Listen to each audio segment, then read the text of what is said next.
and orange. Mark Scott of England goes in this one. 14th in Tokyo, 10,000 last year. 14th in Eugene at 5,000. He's a better athlete than that. I think he comes into this probably with a little bit of fire in his belly, Mark Scott, for England. There were no UK entrants in the 5,000 on the Gold Coast back in 2018. There is Jacob Kplimo. Watch him, the world number 2 this year from Kenya. He'll be a fierce opponent here. John Gay, well, he ran in the steeplechase this morning. Do not adjust your sets. He was 4th in the steeplechase exactly 8 hours ago. Kplimo goes in this one, and that fought Tanzania, but his best only 13.56. The Isle of Man athlete Malaki, 13.47, his best. Rama Kogwana of Lesotho hasn't broken 14 minutes. There's Jacob Kplimo, world record holder for the half marathon. He won the 10,000 metres here. Hasn't run a 5,000 this year. This is his debut over 12.5 laps for this year. Solomon Nsiosi, 24th in the Commonwealth Games back in 2014. Paulus of Namibia, Daniel Paulus, he's a 13.54 performer. There's Pat Diva, NCAA champion last year over 10,000 metres.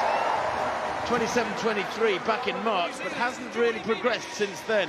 George Beamish of New Zealand, 10th in the world indoors over 3,000. Could be used for a slowish race. Yeshnil Karan of Fiji, 15.26, his lifetime best. William and Ponsa of Ghana, no times for him at all. And there is Mark Scott. Watch him. He's a fierce racer, took a wonderful bronze medal at the world indoors over 3,000 back in March in Belgrade. Matt Ramsden. He's a very quick 1,500-metre runner, a 3:51 mile of the Australian. He could be a danger. The Tanzanian Lazaro has never broken 14 minutes. Cornelius Kemboi of Kenya, well, he's never run for Kenya before. Selected because he was 3rd in the Kenyan trials. He's earned his place. Sable, well, he took a fantastic silver medal for India this morning and a national record in that steeplechase. He's got to be on tired legs. Rayner for Australia goes there. He's strong, 27.15, has the national record for the Aussies. And Nimubona of Rwanda is there as well. He's a 13.15 performer. And Nicholas Kipakorea Kimeli, the world number 1 on the inside. He won in Rome earlier on this summer in the Diamond League in 12.46, making him one of the quickest men in history. 9th in the Commonwealth Games 4 years ago. So, 20 starters then, 12.5 laps of... Well, how will this one pan out?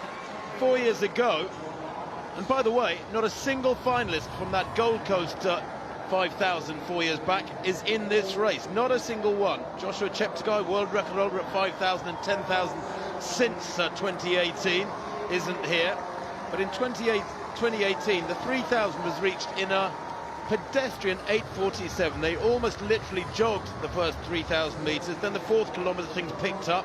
That was at 2:38, and the 5th kilometre was lightning fast at 2:25. There'll be 1 or 2 men here, I think, Rob Walker, who'll be looking for perhaps a similar sort of pattern in this race. I know that Matt Ramsden, a 3:34 1,500 guy, would be delighted if the first half of this was on the slow side.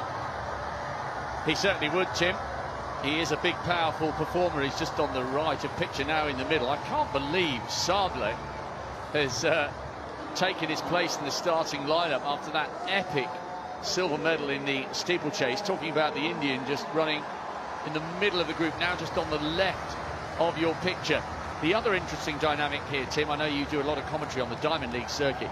When Kimeli and Kplimo ran that Rome Diamond League, it was absolutely sensational. They tore chunks out of each other and produced the 2 fastest times in the world this year. And then you pull into the mix Jacob Kplimo, trying to become only the 4th man to do the double. Camera focusing on the back of the pack. Kiplimo's in the middle.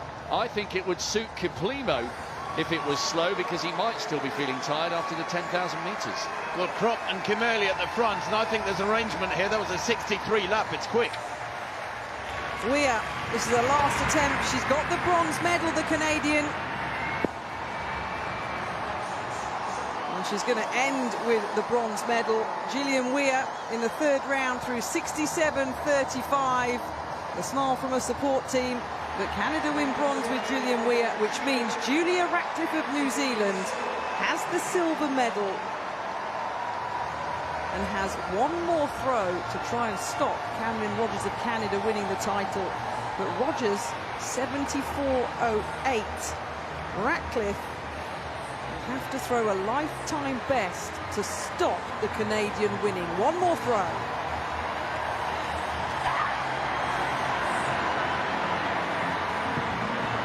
Well, it lands on the bronze medal winning line of Gillian Weir. She's going to pick up a silver medal, Julia Ratcliffe of New Zealand, which means Cameron Rogers of Canada is your champion. And she looks pretty pleased with that. High fives all round between the gold medal winner. Cameron Rogers will come up for one final throw. And Julia Ratcliffe with that throw of 69.63. She finishes with 66.93. Yeah, quite rightly, very, very proud. So bronze, silver and gold is sorted. A hug between the silver and the bronze medalists, Ratcliffe and Weir. And here's your champion, Cameron Rogers. Second at the World Championships recently in Oregon. The world number 4 this year was 77.67. She has the gold medal. Can she increase her games record of 74.68? That she set in qualifying? She's had a couple of really big throws here, Rogers. The gold medal's hers. Can she go further?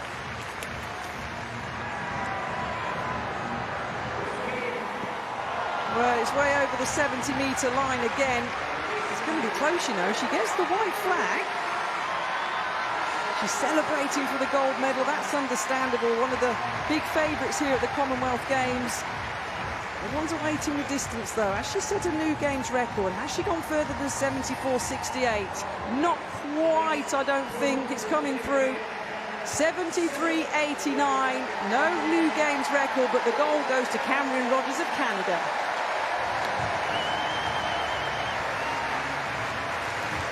The sneaky hop over the... Oh, that's nice. A hop over the advertising boards. Hugs all round. It was expected, but you've still got to come and deliver. 74.08. Canada picks up the gold. And Cameron Rogers with a big smile, and deservedly so. Well, Kenya in 1 and 2. It slowed through the second kilometre. They went through 1K in 2:39 and were on 13:15 tempo for the opening stages, but they have slowed pretty dramatically. Nimubona is up there in third place. The two Kenyans taking it out have been playing a strange game, because the pace early on from Krop and Kimeli was pretty healthy, Rob Walker, and then they've suddenly decided to ease right back in the throttle, and they're bunching badly, and that's not comfortable for the guys further back in the pack. There's a little bit of nudging and shoving going on. Yes, a strange decision from them, having initially thought that they would go quite hard. Do you know the other Australian we haven't spoken about a lot, Tim? Jack Rayner. The camera's focusing in on Ramsden. He's an excellent 1500-metre runner for Australia. But, you know, just up on the shoulder of the leaders is Jack Rayner, national champion over the half marathon. And do you know what? He smashed his 5,000 PB in Oslo, talking about the Australian, the mustachioed Australian, just tucked in behind the two Kenyans in fourth place. 13.06 in Oslo. So maybe if it's slow early on and then gets quick again, maybe he could be the Australian to feature. He looks pretty comfortable in fifth at the moment. Well, they're lapping athletes already.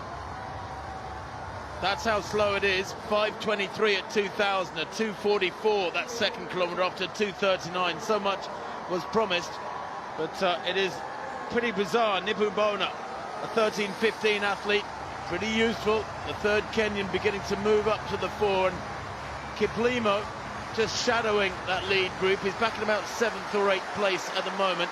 The Namibian, or Tanzanian rather, Joshua there, back in about 8th. Mark Scott tucked in on the inside, staying in contact with everything up front.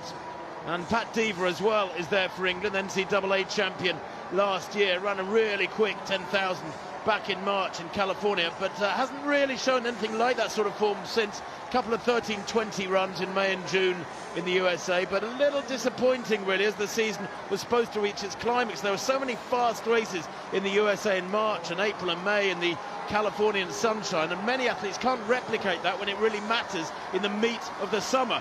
The pace just beginning to pick up, I sense a little bit. Kenya now in 1, 2, 3, And I wonder if from here onwards, the middle of the race more or less, they're going to start turning the screw. So many great talking points here, Tim. There's only been one clean sweep in the 5,000 metres. You were involved in it in 1986. Steve Ovett, Jack Buckner, and you got the bronze, and they are out front. But they may not have this all their own way, you know, because Jacob Kplimo in 5th place will be full of confidence after that magnificent victory in the 10,000 metres. And I'm keeping half an eye on Mark Scott, who's tucked in on the curb, because although he's done great stuff over the half marathon, the Englishman took a world indoor bronze over the 3,000 metres. But there is a little bit of a breakaway group now, with the New Zealander trying to stay on the back of that with John Gay. No wonder Gay's tired. He's been in the 3,000 steeplechase. But Kenya 1, 2 and 3, a little bit quicker, 2:38, but they're still sort of dawdling, Tim. Well, they are. That was a 2:39 first kilometre, a 2:44 second kilometre, 2:38 quicker that third kilometre. So it is, again, a little bit like Mary Moraa in the women's 800, a seesawing type of race. Kplimo looks very comfortable, doesn't he, Jacob Kplimo, who was probably a little bit disappointed with his bronze medal in the 10,000 at the World Championships. He had a bronze medal in Tokyo last year in the 10,000. He has so much strength, so much speed. He's now moving up right in behind that Kenyan trio, because I'm sure he knows that pretty soon somebody will go hard. If they don't, then it becomes a glorified middle distance race, because the time at 3,000 metres, well, it was 8:01, and for many of these fellas, that's very, very slow indeed. Good to see Pat Diva right up there. Mark Scott, I hope, is just cruising at the moment. He's a great runner, Mark Scott, best of 13:05 from last year, and he's a 3:35 1500 runner too. He's got really significant speed. But at the moment, everybody dancing to the Kenyans' tune, and I'm not quite sure why. Well, maybe the man to challenge that is Jacob Kplimo. He's on the shoulder of Nimubona, and Nimubona of Rwanda, and 6th in the African champs over the 10,000 metres. And Kplimo just towards the back of that picture, the Ugandan. There'll be so much excitement about his aspirations here, but he's taking on 3 really fast Kenyans, 2 of whom are the quickest in the world this year. Matt Ramsden beginning to be dropped off the back, and so too Mark Scott. It's Pat Diva of England now the highest placed of the 2 home athletes, but this is beginning to look a little bit metronomic here, and Kplimo is sensing the danger. Maybe he's the only man who can stop the Kenyan clean sweep. He needs to pay close attention here, Tim, because I wonder if we're going to see a sudden burst of acceleration as we now edge towards the finish. Well, Kimeli leads, Krop in second, the third Kenyan Kemboi back in 3rd place, and now Kplimo has moved into 3rd place. He's beginning to realise that the surge is on with 10.5 minutes on the clock. We're looking for that 4-kilometre split, and it will be at the end of this straight. And Kimeli winding this up. Clearly the Kenyans have discussed this. I don't think this is independent behaviour. They're trying to figure out a way to unlock the dominance of Kplimo. This is 4K. There it is, 2:39. So not a super quick kilometre, but not a slow one either. And that means that the questions are being asked now over this final 2.5 laps, because for these fellas, this is not quick. And they're moving away now, and Scott is going backwards in 8th place for England. I expected him to go better than that, because really, they've only been moving at around 13:20 pace, or marginally inside that. They come to 2 laps to go now, and good to see Pat Diva easing away there in, what, 4th, 5th place. But Kimeli from Krop, from Kplimo, who looks very relaxed in 3rd place. Yes, the Ugandan is tracking the 2 fastest men in the world this year. Remember, if you missed it, they were side by side, Kimeli and Krop, when they ran 12:46 in Rome. It won't be anywhere near that fast, but all 3 of these men are well within their comfort zone. Can Jacob Kplimo find the raw acceleration needed? He's arguably better at the 10,000 and better at the half marathon, but the Ugandan in 3rd looks very, very comfortable. Remember, he's bidding to become only the 4th man in Commonwealth history to do the 5 and 10 double at the same games. Kimeli leads, 500 metres to run. The 10,000 metre champion, he's had plenty of time to recover. He should be fresh here. Jacob Kplimo of Uganda in 3rd place as they come to the bell. Will they light up the track here? 12.13, maybe 12.14 at the bell. A 62 penultimate lap. Not particularly quick. That's not really going to test fellas of this calibre. Kplimo and Krop may be playing into the hands of Kplimo here, or they are both surely pretty fresh if they're running some 30 seconds or so inside the tempo of their run in Rome. There's a wall of Kenyans now, a small wall of Kenyans in front of Kplimo, but I think he's going to bide his time. He's going to leave it until the home straight. Surely he won't expect to come wide. He's going with Krop now round the outside. Look at that, hanging onto his coattails, stride for stride. The Kenyan's kicking hard. He's the world record over the half marathon. Does he have the speed to go with these two? Kplimo and Krop flailing arms now, and here comes Kplimo like a machine, like a metronome, easing past them. But is he going to get there at the line? He is. It's the double for Uganda again. Kplimo makes it a win at the 10,000 and a win in the 5,000, and the Kenyans were outthought and outraced. Mark Scott has rallied, comes home for a fabulous fourth place some way back, but my word, what a race that was up front.